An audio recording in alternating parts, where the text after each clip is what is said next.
zdaj prijavilo se je nekje 38 tekmovalcev, to je za slovenske razmere veliko. To je res, za slovenske razmere to izjemna številka in mislim, da si pač tekmovalci vsako leto znova želijo priti v Mursko Soboto in to je seveda tudi naš cilj in interes, da napravimo z tega čim večjo zabavo. Slišali smo, da je termin nekako izbran tudi načrtno, nekaj ima zveze s požetimi njivami in varnostjo? Ja, vsekakor ima tudi to nekaj v sebi. Zdaj, kolikor vidimo okoli letališča, je res, da so nekatere njive že požete in seveda nudijo neko dodatno varnost za vse tiste, ki bodo malo kratki pri pristanku. Če nimaš motorja na letalo, potrebuješ še toliko več znanja. Ne? Kaj vse gre pilotu po glavi, kaj vse mora upoštevati, kaj se dogaja tam skoraj v tišini? V bistvu dela je ogromno, sploh mentalnega, ne? Ker pilot mora iz vsake minute v minuto ocenjevati meteorološko situacijo, se prilagajati razvoju vremena, nalogi, ki mu je dana na tekmovanju in pa seveda tudi konkurenčnim pilotom. Nekako gledamo eno drugega, se prilagajamo taktiki, ampak glavno besedo pri tem športu ima vreme. Ne? Tisti, ki je nedvomno pravilno ocenil vreme, taktično izbral pravilen čas štarta ter se pravilno odločil na posamezni nalogi, katere dele tekmovalnega zračnega prostora bo v določenem dnevu izkoristil, ta bo na koncu najhitrejši in bo tudi zmagal. Tako da izzivov je polno, mentalnega dela v kabini je res veliko in v bistvu po enej disciplini, ki je lahko dolga tudi 2, 5 ali pa tudi več ur, bom rekel, smo kar prijetno utrujeni, ko pristanemo nazaj.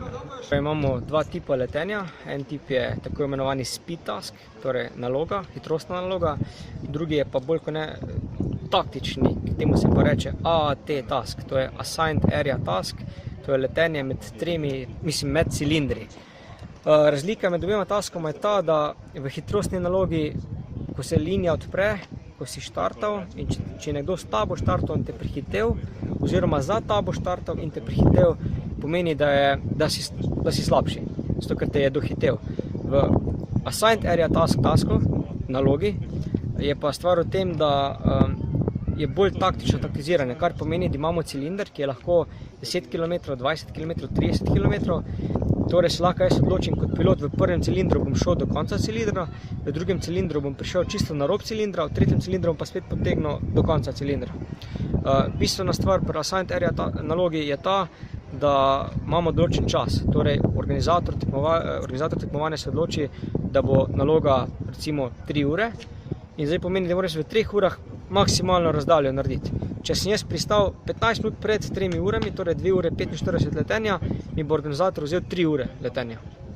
V hitrostni nalogi, torej v drugem tipu tekmovanja, je pa nepomembno, je pa samo določena naloga, torej fiksno 400 km ali 300 ali 200 ali 250 in to je najhitrejši. Seveda potem spet rangiramo glede na handicap faktor, glede na tip letala.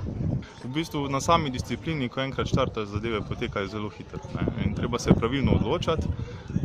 Napake, ki jih storiš, se pa večinoma končajo na kakšni prašni njivi ali travniku in pol je pač to največji handicap za tekmovalce. Aeroklub Murska Sobota, organizator letošnjega državnega prvenstva v jadralnem letenju. Kaj vse se bo dogajalo pri vas v naslednjih dneh? Kdaj bo najbolj zanimivo obiskati tukajšnje letališče? Ja, torej vsakodnevno bodo pač različne akcije, kar se tiče jadralnega tekmovanja, tako da je pravzaprav nekje od 10. ure naprej že pestro na letališču, odvisno seveda od vremena in od vsega, kar se bo tukaj dogajalo, ampak poleg samega letenja bo tudi zavideti vso to letalstvo tukaj zbrano na tem travniku in mislim, da bo kar zanimivo tako za mlajši svet kot za starejši. Murska Sobota je zelo specifično tekmovalno območje, v bistvu lahko rečem malo manj zahtevno zaradi samega terena. Ravnina nam omogoča veliko možnosti za izven letališke pristanke, če pride do napake, kar je ravno v bistvu nasprotno od alpskega področja, kjer je teh področij travnikov ali njiv zelo malo, oziroma jih moramo zelo dobro še naprej poznati. Tu pač omogoča več taktične prožnosti, da lahko mogoče se spuščamo malo nižje, letimo mogoče malo bolj agresivno in še vedno, če narediš napako, varno pristanemo, kar je v bistvu na prvem mestu.